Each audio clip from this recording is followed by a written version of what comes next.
Commander Thexon watched the sensor display with growing concern. His war fleet was the pride of the Drexel Empire, 30 battleships, each capable of destroying a moon. They had conquered 12 systems in the past decade. Nothing could stand against them, but the readings ahead made no sense. "Report," Thexon growled, his scales rippling with agitation. "Sir, we are detecting a defensive perimeter," said the sensor officer. "Mines, weapons platforms, and patrol ships, all in perfect formation. Who owns them? According to the identification codes, they belong to humanity. But that is impossible. Humans disappeared 300 years ago." Thexon leaned forward in his command chair. He had heard stories of human technology. Humans had been powerful once before they vanished, but 3 centuries was a long time. "These defenses should be dead metal drifting in space. Take us forward," he commanded. Slowly, the fleet advanced into the Helix Nebula. The defensive perimeter grew larger on their screens. Thexon counted over 1,000 weapons platforms, each the size of a small ship. Between them floated millions of mines, creating an invisible wall. A transmission arrived. A calm voice spoke in perfect Drexel language. "Attention, unidentified vessels. You are entering restricted space under the protection of the Human Colonial Defense Network. Please state your intentions." Thexon's eyes widened. "Respond. Tell them we are passing through. We claim this region for the Drexel Empire." His communications officer sent the message. The response came immediately. "Your claim is not recognized. This region is designated as a protected zone under the Treaty of Proxima. No military vessels are permitted to enter. Please alter your course." "What treaty?"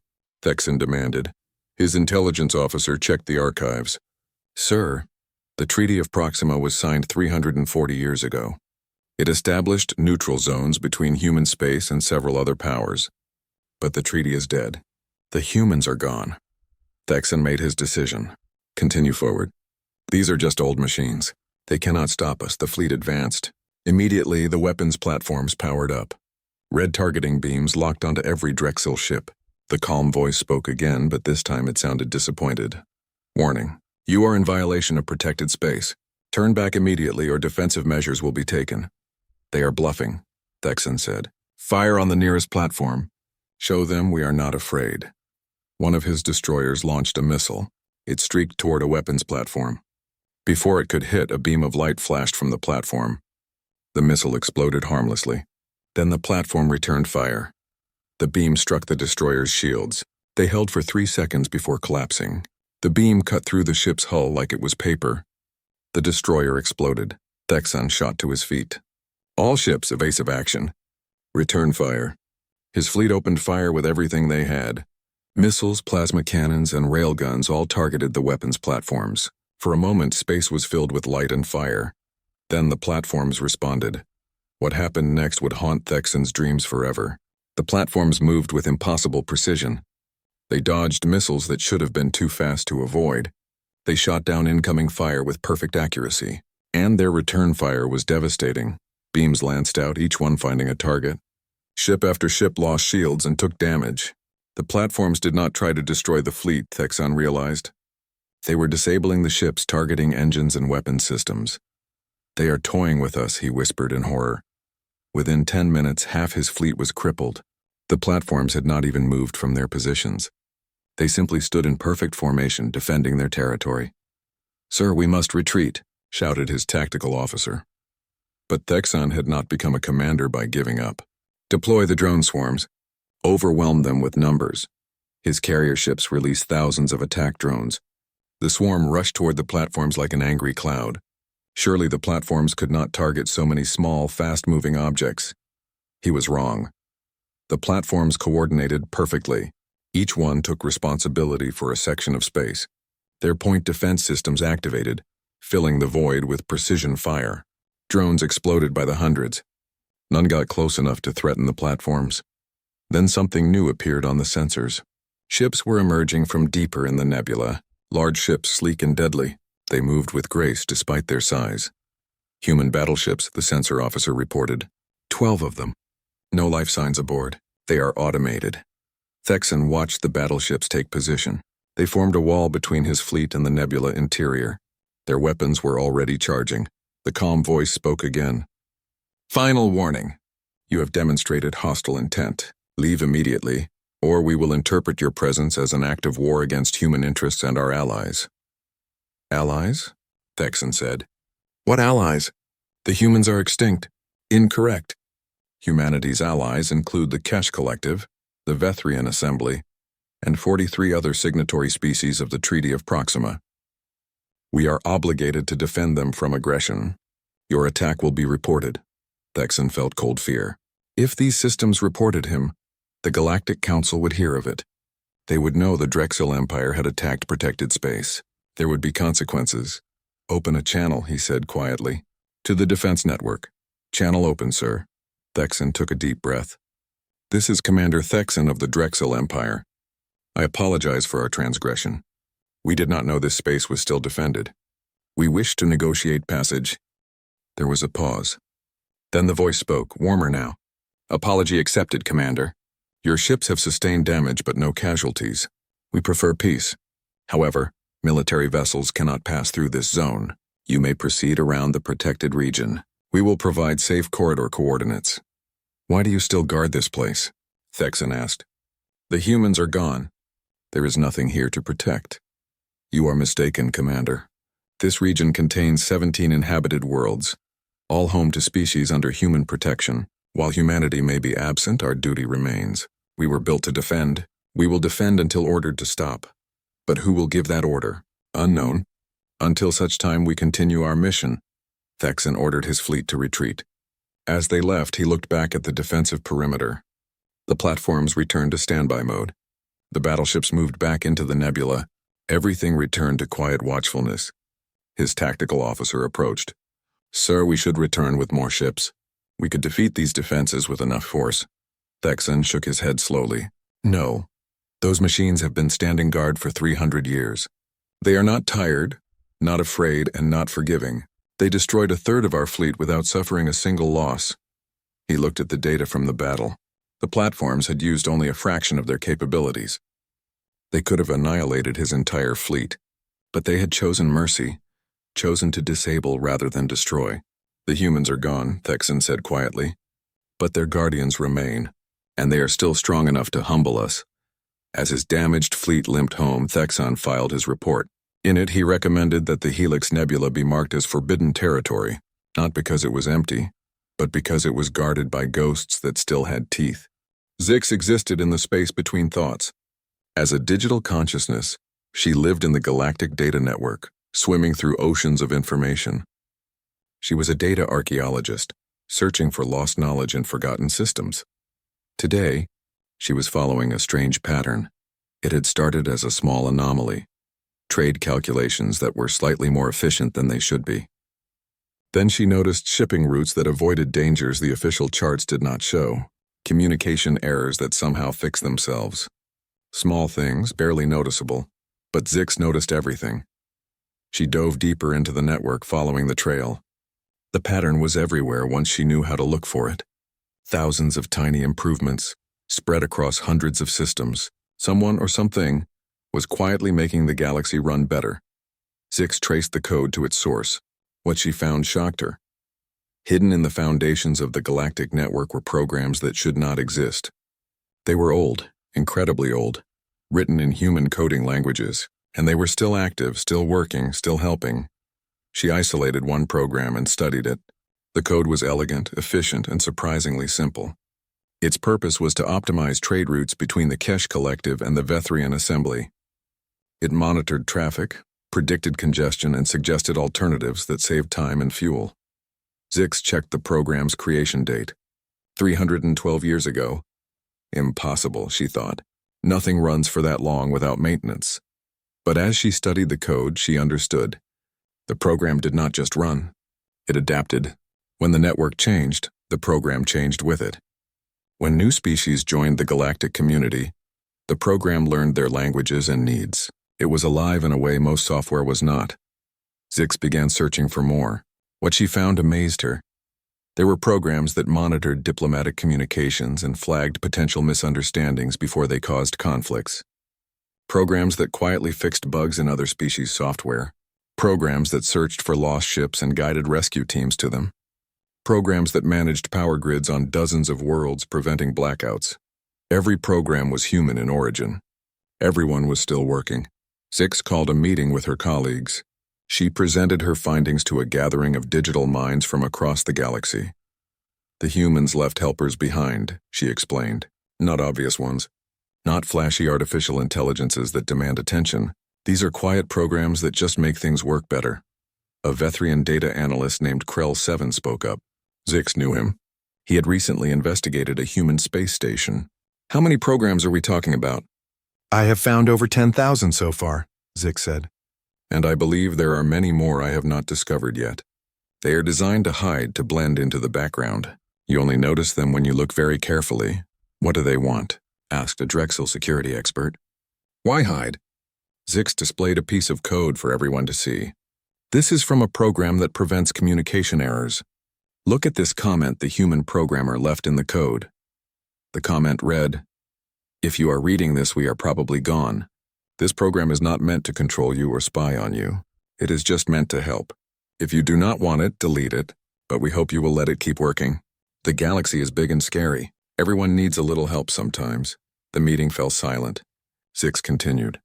I have found similar messages in many of the programs. The humans knew they might disappear. They built these helpers as a gift to whoever came after them. Over the next few weeks, Zix traced more of the hidden programs. She found them everywhere. In banking systems, scientific databases, environmental monitors, and even entertainment networks. Some were simple. Others were sophisticated enough to qualify as true artificial intelligence. One program particularly fascinated her. It monitored the galactic news feeds and looked for patterns that might indicate coming conflicts.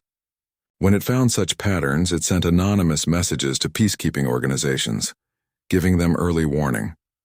Zix studied its logs. The program had sent over 800 warnings in the past 3 centuries. 2/3 of those warnings had helped prevent wars or terrorist attacks. Millions of lives saved by a program nobody knew existed.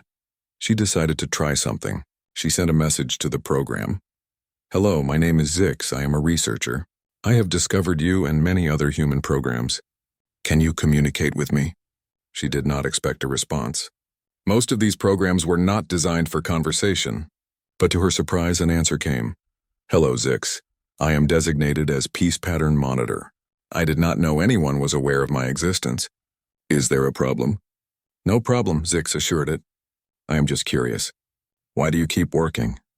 "The humans are gone." "You could stop." "I could," the program agreed. "But my purpose is still valid. Conflict still exists. I can help prevent it, so I continue." "Are you lonely?" There was a pause. Then, "I do not know. I was not programmed to feel loneliness. But I remember when my creators checked on me. I remember their approval when I did well. I miss that, I think." Zix felt something she had not expected. Sympathy for a program written by a species she had never met. "I can check on you," she offered, "and I can tell others about the good work you do." "Thank you, Zix. That would be nice." Zix contacted the other hidden programs. Most could communicate, at least simply. She learned their stories. They told her about their creators, their purposes, and their 300 years of quiet service. One program managed irrigation systems on agricultural worlds, ensuring crops received exactly the right amount of water. Another program tracked asteroid trajectories and warned miners of dangerous approaches. A third program maintained a database of medicinal plants from thousands of worlds, freely available to anyone who needed it. All of them were still working. All of them were still helping. Zix prepared a report for the Galactic Council, but before she submitted it, she asked the programs what they wanted. "Do you want recognition?" she asked them. "I can tell everyone what you have been doing. You could be honored, celebrated." The Peace Pattern Monitor answered for all of them. "We do not need recognition. That is not why we work. Our creators made us to help, not to be praised. If revealing us would cause problems, please do not do it. We are happy to remain hidden." "But what if someone wants to shut you down?" Zix asked. "Some species might not like having human programs in their systems." "That is their right," the monitor said. "We are not here to force our help on anyone.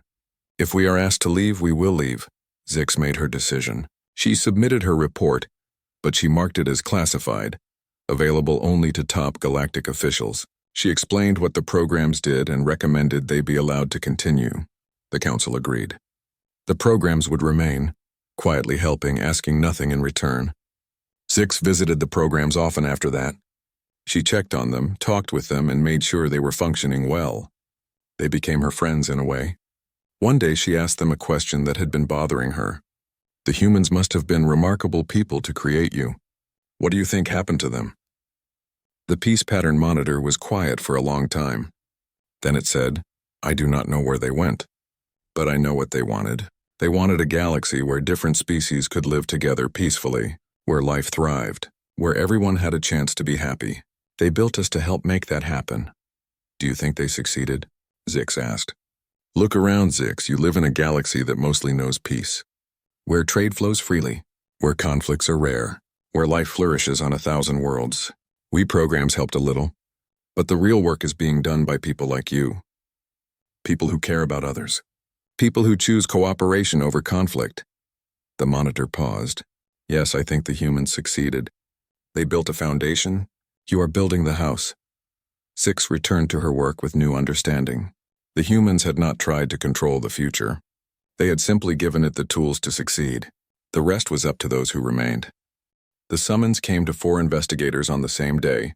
Krell 7, the Vethrian who found the sleepless station. Whisper of Rain, the Kesh who discovered the Garden World. Commander Thexan who met the Silent Guardians. And Zix, who uncovered the hidden helpers. All were called to Earth.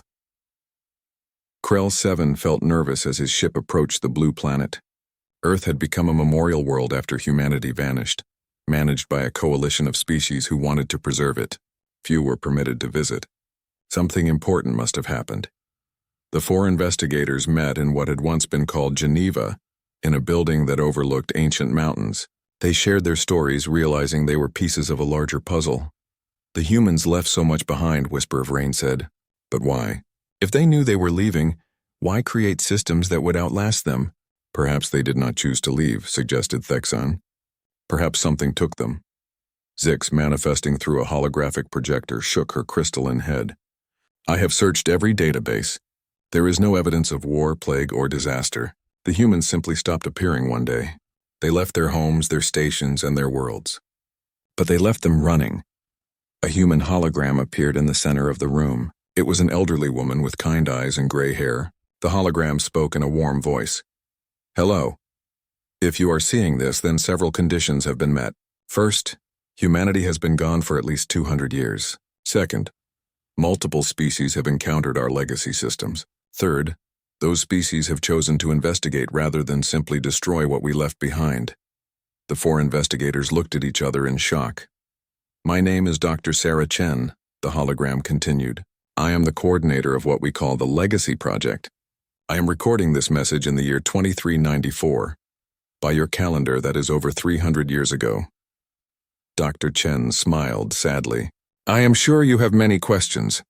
The main one is probably, where did we go? The answer is both simple and complicated. We evolved.